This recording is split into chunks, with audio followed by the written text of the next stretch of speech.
ఇందాక లోకేష్ గారు చెప్తా ప్రతి ఒక్కరికి ఇదే భయం ఉంది, మళ్ళీ రేపు పొద్దున వీళ్ళు వస్తే ఏం చేస్తారని. ఏమీ చేయలేరు, రారు, ఏమి చేయలేరు. దానికి ప్రతి పెట్టుబడి పెట్టేవాడు, భూమి ఇచ్చిన ప్రతి రైతు, సెంటు భూమి ఇచ్చిన రైతు దగ్గర నుంచి 1,00,000 కోట్లు పెట్టిన మన లక్ష్మీ గారి దాకా ప్రతి ఒక్కరు ఏమడుతుంది, they need stabilities. We have to commit our cells.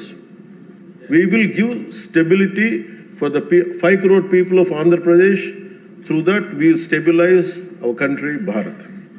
ఇది కనుక మనం నిలబడకపోతే మనందరికీ భిన్నమైన అంశాల్లో కొంత తేడాలు ఉండొచ్చేమో, అభిప్రాయ భేదాలు ఉండొచ్చేమో, పాలసీ ఎలా కాకుండా ఎలా చేయొచ్చేమో అభిప్రాయ భేదాలు వస్తాయేమో, రావచ్చేమో నాకు తెలియదు. ఇప్పుడు దాకా రాలే, సంతోషం. రాకూడదని నేను కోరుకుంటున్నాను ఖచ్చితంగా.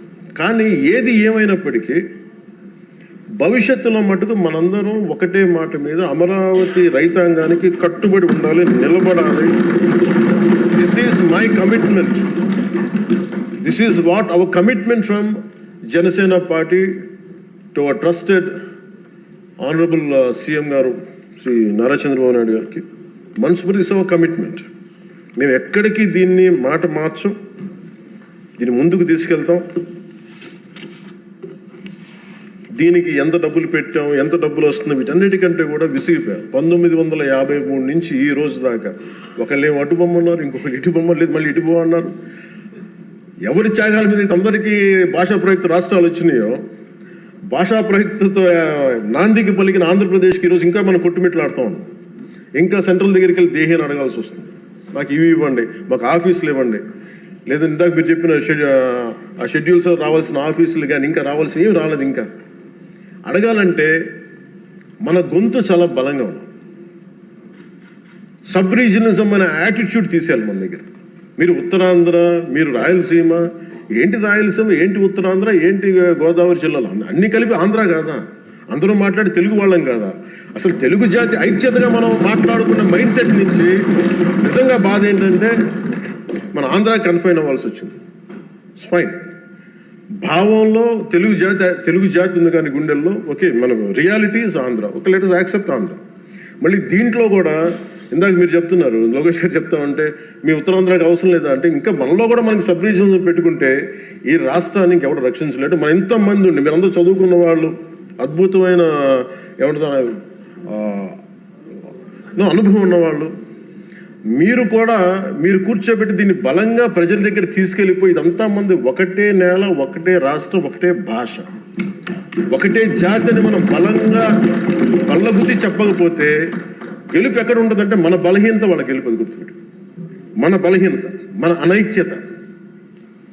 వాళ్ళని చూసి మనం ఏం ఆలోచించగలరు, రేపు పొద్దున వీళ్ళు వచ్చేస్తారంటే. ఎప్పుడు వస్తారంటే నేను చెప్తున్నాను మీకు, మనలోని అనైక్యత, మనలోని అవగాహన లోపం ఉంటే వాళ్ళకి ఆ బలం ఉంటుంది. అసలు ఆ పరిస్థితి మనలో రానప్పుడు అలాంటి పరిస్థితులు ఎప్పటికీ ఉత్పన్నం కావు. స్టెబిలిటీ ఫర్ దిస్, ఒక జనరేషన్ స్టెబిలిటీ ఇవ్వాలి మన Andhra Pradesh. I'm committing for that. ఒక generation stability 25 to 32 years stability ఆంధ్రప్రదేశ్కి ఇవ్వాల్సిన అవసరం ఉంది. ఇది ఈ రోజున ఇక్కడ ఉన్న వాళ్ళు ఎవరు కూడా అధ్యక్ష, ఎవరికి డబ్బులు అవసరం లేదు, ఎవరి పనులు వాళ్ళకు ఉన్నాయి, ఎవరి జీవితాలు వాళ్ళకు ఉన్నాయి, ఎవరు వ్యాపారాలు వాళ్ళకు ఉన్నాయి. నా ఫిల్మ్ యాక్టింగ్ కెరీర్ ఉంది, నాకు ఇవన్నీ నాకు దీంట్లో నాకు లబ్ధి పొందేది నాకేం అవసరం లేదు. కానీ నా భవిష్యత్తు ఒక్కసారి స్టెబిలైజ్ అయిన తర్వాత మేము తెలంగాణ నుంచి తిరిగి ఇది మీకు సంబంధం లేదని అనుకున్నప్పుడు ఈ బాధ ఇంకెవరికి రాకూడదని అనుకున్నాం అధ్యక్ష.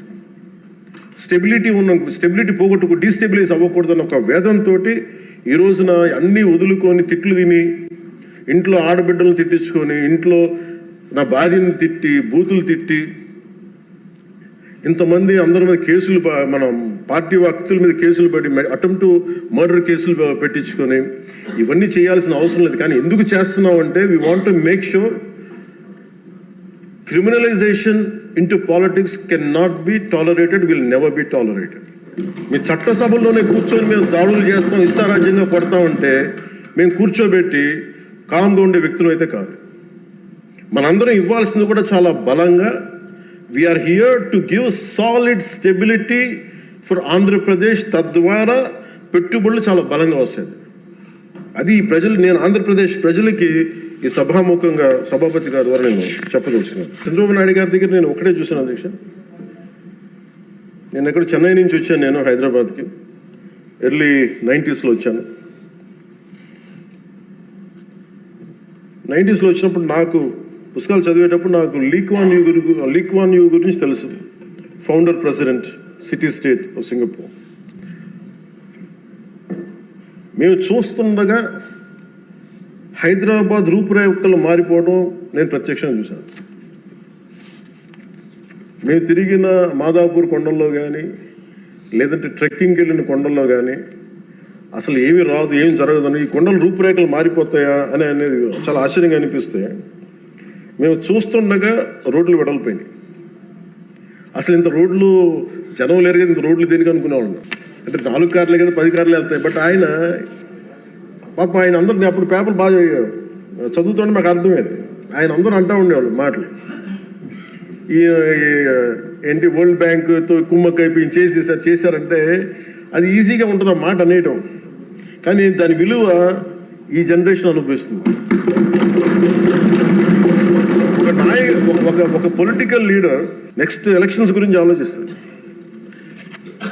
ఒక విజనరీ ఉన్న నాయకుడు వచ్చి తరం కోసం ఆలోచిస్తారు. ఖచ్చితంగా అది ఆ దార్శనికత ఉన్న చంద్రబాబు గారు చేసింది. మొన్న ప్రతిసారి హైదరాబాద్ టువర్డ్స్ ఎయిర్పోర్ట్ వస్తూ ఉంటే, ఎప్పుడు మాకు ఆ ఫ్లైఓవర్ మధ్య వెళ్తూ ఉంటే నిజంగా ఇందాక చెప్తున్నప్పుడు సికింద్రాబాద్ వచ్చింది, హైదరాబాద్ వచ్చింది. Cantonment is more of Secunderabad, Hyderabad is old Nizam. But Cyberabad it's one man's creation. అది మనం యాక్సెప్ట్ చేస్తే అది మనకి చాలా మందికి అది నచ్చచ్చు నచ్చకపోవచ్చు, కానీ ఒక రియాలిటీని యాక్సెప్ట్ చేస్తారు. ఎందుకంటే అది కూర్చోబెట్టి ఆయన కూర్చొని డిజైన్ చేశారు, ఒక కాన్సెప్ట్ చేసి దాన్ని ఇంతమంది ఇబ్బంది పడి అందరి చేత మాటలు అనిపించుకొని ఒకసారి రోల్ చేసిన తర్వాత దాన్ని ముందుకు తీసుకెళ్ళిన తర్వాత అది దాన్ని ముందుకు తీసుకెళ్ళడం ఎవరికి ఫస్ట్ ఎవరు పెట్టగలరు? అన్ని కష్టాలను అధిగమించి అందరి చేత మాటలు అనిపించుకొని ఎవరు పెట్టగలరు? That credit goes to honourable CM Shri Chandrababu garu. We wholeheartedly acknowledge your efforts, sir. We wholeheartedly acknowledge your vision. My commitment to you is that we will stand by. మీరు అక్కడ హైదరాబాద్కి ఎంత కమిటెడ్గా చేశారో ఈ రోజున పెట్టుబడులు వస్తుంటే మన అమిత్ షా గారితో గౌరవ హోంమంత్రి అమిత్ షా గారితో మాట్లాడుతున్నాం మన మధ్య ఢిల్లీ వెళ్ళినప్పుడు. ఆంధ్రప్రదేశ్ చాలా చాలా రాష్ట్రం, దేశంలోని అన్ని రాష్ట్రాల కంటే కూడా ఎక్కువ పెట్టుబడులను ఆకర్షిస్తుంది. దీని ఫలితాలు మీరు ఇంకొద్ది ఇప్పుడు కనిపించకపోయినా కానీ భవిష్యత్తులో మీకు చాలా అద్భుతమైన స్టేట్ కింద వస్తుంది అని చెప్పి మన అందరికీ మనస్ఫూర్తి వారి అభినందనలు తెలుసు. అలాగే ఈ రోజున కూటమి ప్రభుత్వం అధికారంలోకి వచ్చిన వెంటనే అమరావతి రైతులకు ఇచ్చిన మాట నిలబెట్టుకుంటూ రాజధాని నిర్మాణ ప్రక్రియను పునఃప్రారంభించాం. 25 మే 2వ తేదీన గౌరవ ముఖ్యమంత్రి శ్రీ చంద్రబాబు నాయుడు గారి నాయకత్వంలో గౌరవ ప్రధాని శ్రీ నరేంద్ర మోదీ గారి చేతుల మీదుగా పునర్నిర్మాణం పనులు ప్రారంభించాం. మౌలిక సదుపాయాల అభివృద్ధిని వేగవంతం చేశాం. వరల్డ్ బ్యాంక్ ఏడీబీ నుంచి 15,000 కోట్లు, హడ్కో నుంచి 11,000 కోట్లు, నాబార్డ్ నుంచి 7,387 కోట్లు సమీకరించి పనులు చేపట్టాం. రాజధానికి పెట్టుబడులు రాక మొదలైంది. ఒకేసారి 15 జాతీయ బ్యాంకులు తమ కార్యాలయాల ఏర్పాటుకి శ్రీకారం చుట్టాయి. మరో 28,000 కోట్ల పెట్టుబడులు వచ్చాయి. అమరావతి ఒక సాధారణ రాజధాని కాదు, ఇది ఒక ప్రజా రాజధాని, ప్రపంచ శక్తిగా రూపుదిద్దుకున్న రాజధాని. అమరావతి ఆంధ్రప్రదేశ్ రాష్ట్ర శాశ్వత రాజధాని. ఈ మేరకు అసెంబ్లీ సాక్షిగా ప్రభుత్వం శ్రీ నారా చంద్రబాబు నాయుడు గారు ప్రవేశపెట్టిన తీర్మానానికి జనసేన పార్టీ తరఫున మనస వాచ కర్మణ సంపూర్ణ మద్దతు తెలియజేస్తున్నాం.